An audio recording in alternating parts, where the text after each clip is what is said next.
So hello mga ka-DIY, welcome back sa YouTube channel natin. Bali meron din nila dito sa atin isang Sony. Medyo malaki ito, mayroon siyang backlight pero wala siyang picture ang issue nito. So pag ganoon mga ka-DIY, yan ay may problema sa ating screen kapag may backlight tapos wala siyang picture. So ang troubleshooting natin ito is LCD. Kararating lang dito sa ating shop. Ayan. So bagong dating lang to at hindi pa nabuksan. So unang sira nito is ganito kagad. May backlight, wala siyang picture. So ibig sabihin LCD ang problema o LCD ang kanyang trouble. So medyo malaki ito. Solar setup. Yes. Inches siya mga ka-DIY is 55 yan o. Model SKD55X 807. So it's April 2021 pa. Okay, so Sony 55 inches. Tara, buksan natin. Saksak muna natin. Yan, saksak. Yan. Tapos dito. So yun, bale meron siyang backlight oh. Wala siyang picture. Yan oh. Yan. So medyo makapal ang LCD nito kaya hindi ganong makita natin yung ano. Pero yung kulay niya, yun, nakita nyo naman. Yan, nagbo-blue siya oh, nagkulay blue. Ibig sabihin may problema ito sa ating T-Con or may problema tayo sa LCD. Dalawa lang ito, T-Con o LCD. At pagka medyo malalim ang tama, kasama na rin yung ating mainboard nito. So yan, so buksan muna natin. Tara.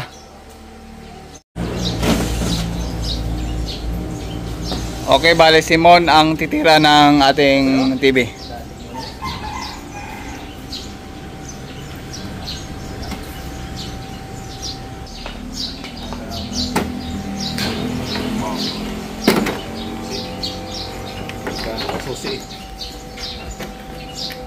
Yan, bale kapatid ko ang bumukas.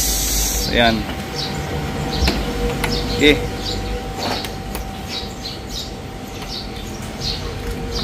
Yan, habang binubuksan tayo, meron pa ako na trouble kanina ito.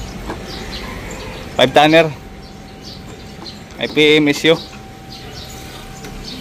Dito, may mga symbol pa tayo dito, hindi pa natin natapos. Ito symbol. Abangan nyo na lang kasi upload natin to yung symbol natin. Tapos yan. So meron akong share. Ito, share ko na lang sa inyo. Ito naman is carrier issue nito is change value yan o. Yan, change value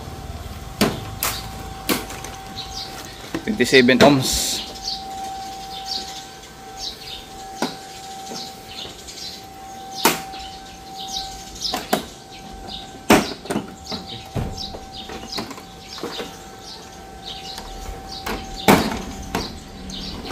Okay, medyo malaki-laki ang 55.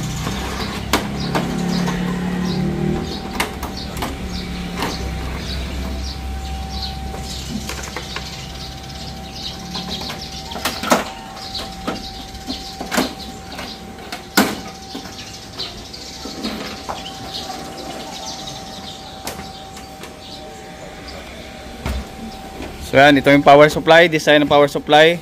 Yan. Tapos yan ang mainboard niya. Mainboard natin ito.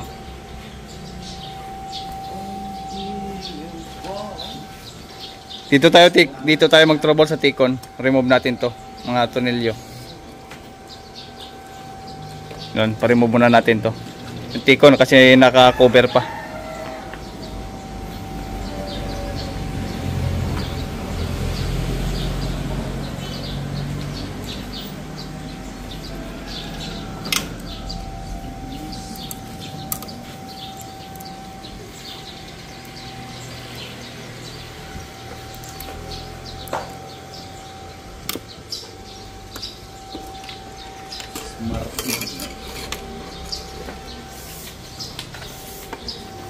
Ito naman sa Wi-Fi module ng pagiging smart ng TV. Yan, Wi-Fi module.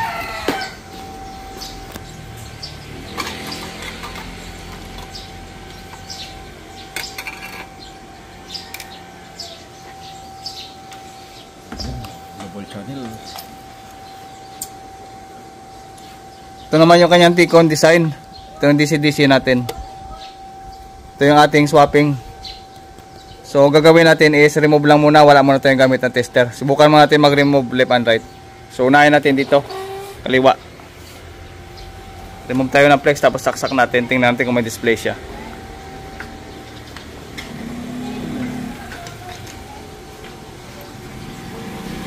Yan. So saksak muna natin, saksak. Yan. Abot.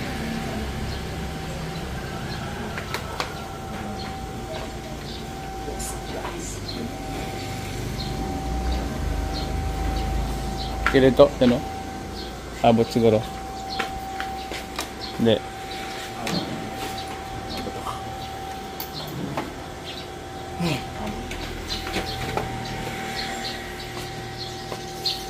Ang tama.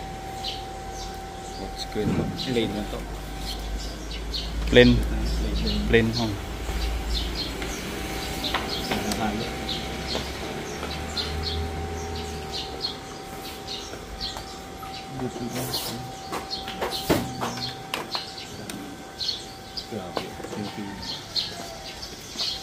Okay, saksak. Yangat. Wala, plain. Okay, so baba. Ang Sony minsan is hindi yan nagkaka-display pag hindi kompleto yung flex sa ibang design. Pero sa mga ganito, depende. Kasi hindi siya nagdi-display minsan pagka nakaangat yung ating isang flex. Kailangan kompleto. Kaya gagawin natin dyan mamaya is mag-remove talaga tayo dyan o mag-blocking dito sa kanyang tikon. Yan. So dito natin makikita yan. Pinakamalinaw na troubleshooting sa LCD dito. Sa kabila.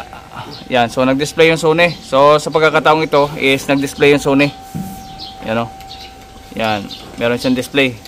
NY lang, NY. So blocking ang ano nito. Mag-block tayo. Ayan, lumabas yung ano, kalahati lang. Yan. Kalahati lang. Okay. So, remove tayo. Bali, ito yung nakakabit. Ito yung nakaangat. So, dito yung may problema. Sa kabila, ito. Ito nakaangat. Kasi ito nakakabit, nagkaroon siya ng display. Ito wala. So, dito ang blocking natin. So, tanggal tayo ng side na to. Punta doon. Tapos, doon tayo mag-hang. Tingnan natin kung sino mas madali, kung mag-block ba or mag-hang doon sa kabila. Okay, so ito. Remove natin to pati speaker, pati 'yon. Okay, so tingnan ko muna yung design. Yan sa ibang Sony kasi, lalo na sa mga 65 to 70 inches, pagka ang Sony is may problema yung kabila, minsan kasi hindi siya nagdidiretso or hindi siya nagdi-display totally pagka nakahang yung isang ganito. Yan.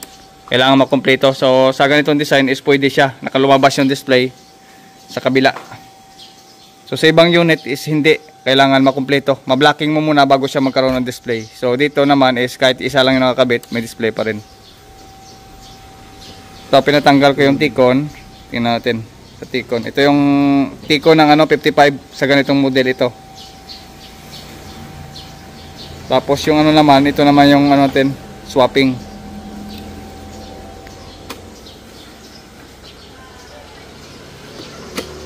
So dito is mas maganda doon sa dulo. Doon tayo sa dulo mag-block para malinaw. Dito kita naman pero mas maiging tanggalin to. Speaker. Ano kita naman oh.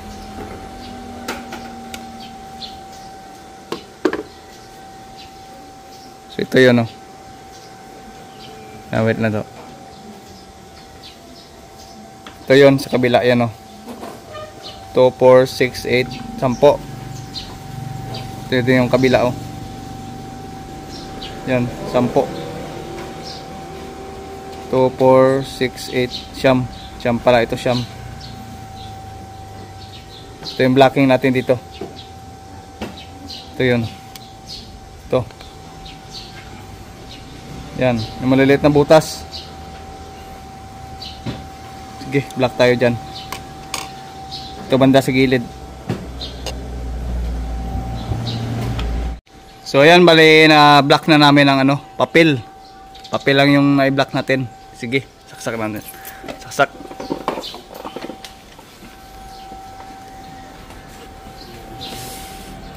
Yan, bali goods na. Lumabas na yung Sony. Lumabas na si Sony.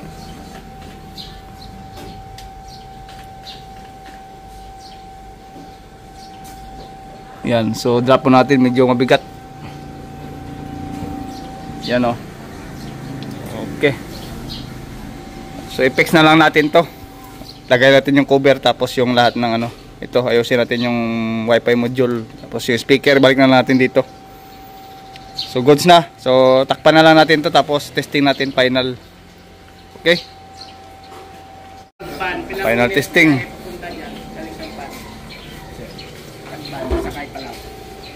So yan, bali goods na. Yun lang ang ginawa natin. Yan. So wag nyo gagawin yan kapag wala kayong experience. So gagawin nyo lang yan kapag meron kayong tamang procedure sa pagturo, or naturuan kayo sa tamang procedure ng pag-blocking. So baka masira nyo yung LCD. So ibigay nyo lang sa mga legit na mga technician. So mas mainam. Yan.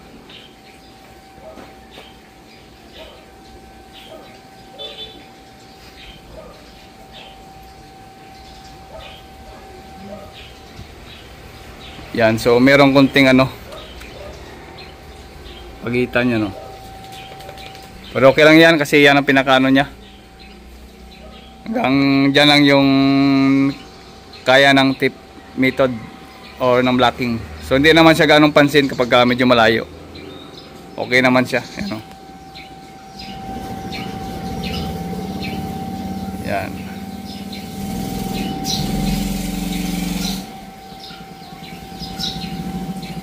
So hanggang dito na lang, at maraming salamat sa inyong panonood.